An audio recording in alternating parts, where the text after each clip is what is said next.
attention, you default in the subconscious. Like, yeah, but when I get into the subconscious, what am I playing? Other people's behaviors. People's behaviors that have sabotaged me all the way up to this time. And I don't see it. And I tell audiences, let me give you an insight to this because you're all familiar with it at some level. I'm going to suggest that you had a friend, a close friend as you were growing up somewhere, and you knew your friend's behavior really, really, really well. You knew your friend, and you happen to know your friend's parent. And one day it dawns on you, your friend has some of the same behavior as their parent. So you casually volunteer, you go, hey, you know, Bill, you're just like your dad. Back away from Bill. Bill's going to go ballistic, like, how can you compare me to my dad? You're all familiar with it, and why there's two profound points, same story, two profound points. Number one, everyone else can see that Bill behaves like his dad. The only one who doesn't see it is Bill. Profound point number two, we are all Bill. Every one of us, 95% of the day, we are playing other people's programs. But why don't we notice it? And the answer is simple. Why are you using the subconscious program? Because your conscious mind's not paying attention. So when you're playing your subconscious programs, you don't see it. And this is where the problem comes from. We all have the greatest wishes and desires to make our lives into something, not realizing you're only operating 5% of the time with those desires. If you were programmed as one of those kids that threw a tantrum in the store, you wanted a toy and your dad wanted you to get out of the store and you were crying and your dad said, shut up, you don't deserve that. And you recorded that. Then I can say, well, what happens? You're 40 or 50 years old now. And I say, the moment your mind's not paying attention, what programs are going to play? The subconscious program. What program is that? I do not deserve. What's the function of the mind? To take the program and turn it into reality. So if I have a program I do not deserve, what do you think the invisible behavior is going to do? It's going to shoot me in the foot every minute to make sure I do not deserve. Now, it's really interesting because science has come upon this in really recent times. But it was interesting because the Jesuits, they knew this for 500 years. They would boast about knowing this. They would say something like, biblically speaking, they say, give me a child and I will show you the man. Or more realistically, they would say, give me a child until it's 6 or 7 and it will belong to the church for the rest of its life. What did they know? They knew that if I can get the first 6 or 7 years of programming, I own your life. You know why? Because your conscious part's only going to work 5%, and the program I put in is going to work 95% of the time. This information hasn't gotten lost by the leadership of our world today, because we've all been programmed to be what? Disempowered. Who the heck are we? What are we? And the reality is, we have been programmed with negative programming. That programming works when you don't see it. But let me give you the crux of the problem. You go out in the morning, think, I'm going out to make success of my life. I'm going to be healthy. I'm going to be happy. I'm going to find romance. I'm going to have a great job. And at 5 o'clock, you come home with your tail between your leg going, oh, what a hell of a world out there. I couldn't get there. Couldn't get there today. I say, why? Well, it wasn't in my fate. The universe is against me. I go, that is the problem. Because if you don't see it's your own subconscious behavior that's sabotaging you, then we take on the role of victim. I'm a victim of forces outside of me when it turns out this is absolutely false. You are the most powerful people in the world, and you are the elephant with a rope on your leg. I don't care how powerful that elephant is, it's not going to move with that subconscious programming. So, simple point. Conscious mind, your wish, your desire, what you want. Subconscious mind, your habit. New science, you operate 5% from the conscious mind, 95% from the program. Why is that relevant? How much of your life is coming from your wishes and desires? Virtually nothing. All of a sudden you realize, oh my God, I got to get out of this loop. And you might say, well, how do I get out of this? How do I know what my subconscious programming is all about? Because a lot of it was programmed even actually in the last trimester of pregnancy and the first 6 years of my life. I don't remember what my parents were saying to me when I was just born, when I was 1 year old, when I was 2 years old. I recorded it, but I don't know what they said. So I'm going to give you a simple, wonderful understanding. You don't have to go backwards to find out where your program is. You don't have to go back and kill the messengers and beat up on those people that did bad on you. Forget them. They're the messengers. You walked away with a message. What's the message? 95% of your life is coming from the subconscious, so your life is a printout of your subconscious programming. What works for you that you like works for you because you have programs to support that. But anything that you do when you go out in the world and you struggle and you work hard and you say, I'm struggling to get there. They say, why are you struggling? And the answer is simple. You have self-sabotaging, limiting, and disempowering beliefs that will not encourage that in your subconscious mind. So all of a sudden it said, do I need to go to a psychoanalysis for this? I say, absolutely not. You're living it. Just look at your life and see what's going on. What works for you works because it's supported by your belief. And what you have to work hard on and what you struggle for is your struggle is because it's not that program that's not supporting you. That's what it's all about. So, you all remember the story called The Matrix, right? I say, where do you find that movie? I say, oh, you go in the store and you look under science fiction. And I say, The Matrix is not science fiction. The Matrix is a documentary.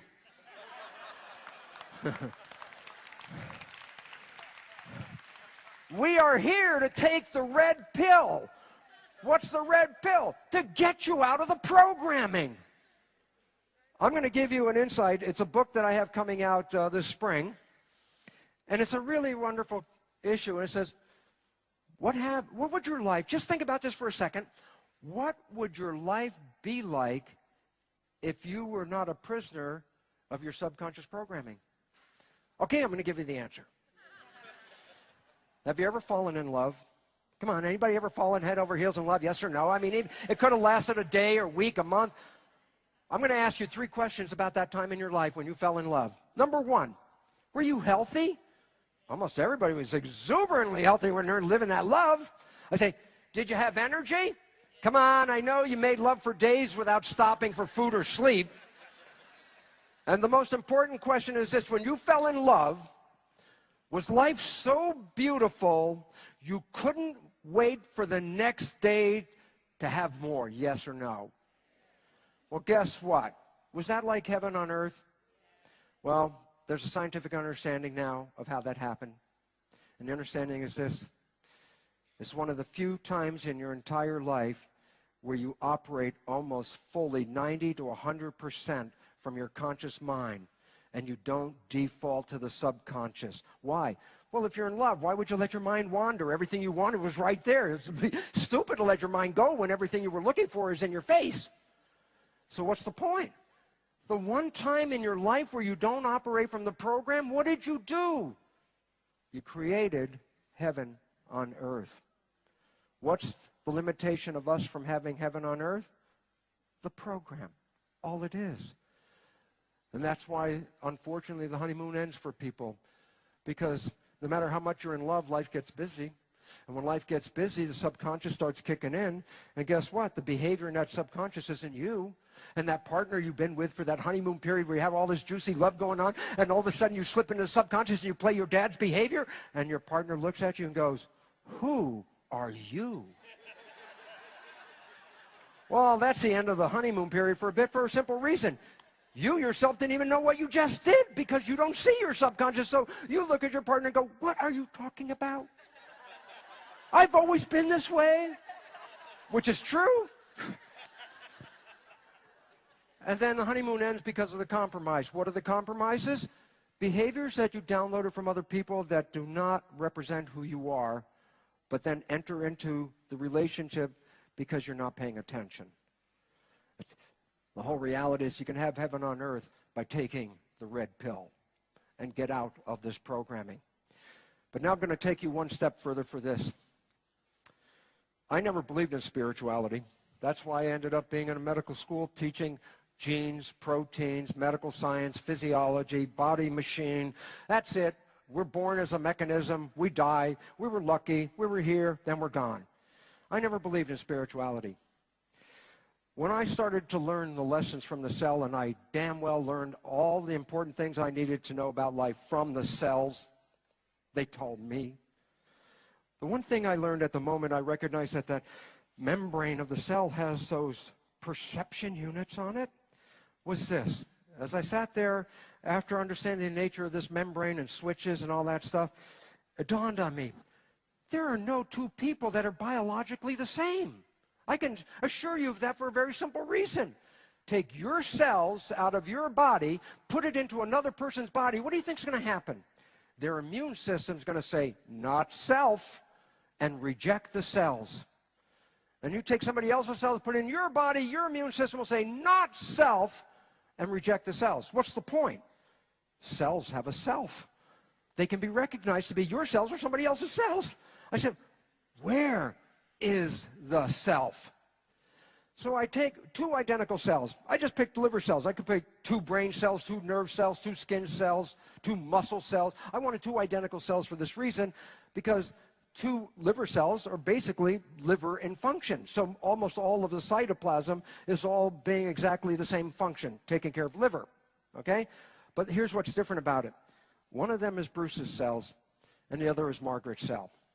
I have two different liver cells, because if I take Margaret's cell and put it in my body, Bruce's cells will say, not self. Margaret's cell's not self. Get rid of it. Take it out of the system. And vice versa. I put my cells into Margaret. Her system says not self and gets rid of it. So I say, where is the self? So that's why I picked two identical cells, because here's what I'm going to do. I'm going to remove the color from the slide of everything that is the same, with the intention of leaving where two cells differ from each other in regard to identity. I know the nuclei aren't the same, but let's ignore the nuclei. Let's say we did enucleation, so we don't have the nuclei in there. I say, where do two people differ from each other? And push the button. Lo and behold, where's the color? It's in the outer surface. And I say, what is that thing in the outer surface? I say, those are the receptors. Those are the antennas. I say, what do you mean antennas, receptors? What are they? I say, in medicine, we refer to a large number of these as self-receptors, receivers of self. I go, wow, that's really interesting. Well, what does medical science do with these things? I said, if I want to transplant an organ from person A into person B, I really want to make sure I can get as many of the self-receptors to match. That's what they do with tissue matching or organ matching, to make sure that they give a recipient an organ that is closest to their identity. Well, that's nice, and that's what they do with the mechanical stuff. I had a whole different thing. Blew my mind. What blew my mind was this. Well, we see the antennas, we say that's the difference between self. I say, no, you fail to see the point. They're antennas. They receive a signal. Where do you think the signal is coming from that they're reading? Just quick note, they're on the outside of the cell. They're reading an environmental signal that you receive on your receptors that the person sitting next to you does not receive, because they have a different set of receptors. Each one of us has different receptors.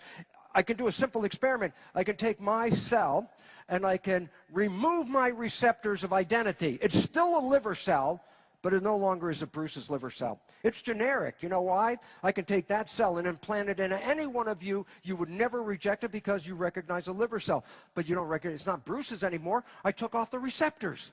Or I could do this. I could go to Margaret's cell, take her receptors off, transfer them to my cell, and guess what? It's Margaret's cell now. And even though it was my cell, if I put it back in my body, my system will say, not self. It belongs to somebody else. I transfer ownership by transferring the antennas. You still haven't got it, because I'm going to try and tell you what it's all about in this picture. There's a show. I say, we turn on the TV, and I say, there's an image on TV. I say, where the heck did that image come from? You say, oh, came from the television. I say, no, did that image come from the television? No. Oh, it was from the antenna. I say, well, it's picked up by the antenna, but the show is not from the antenna. Where's the show come from? Oh, the signal that is received by the antenna.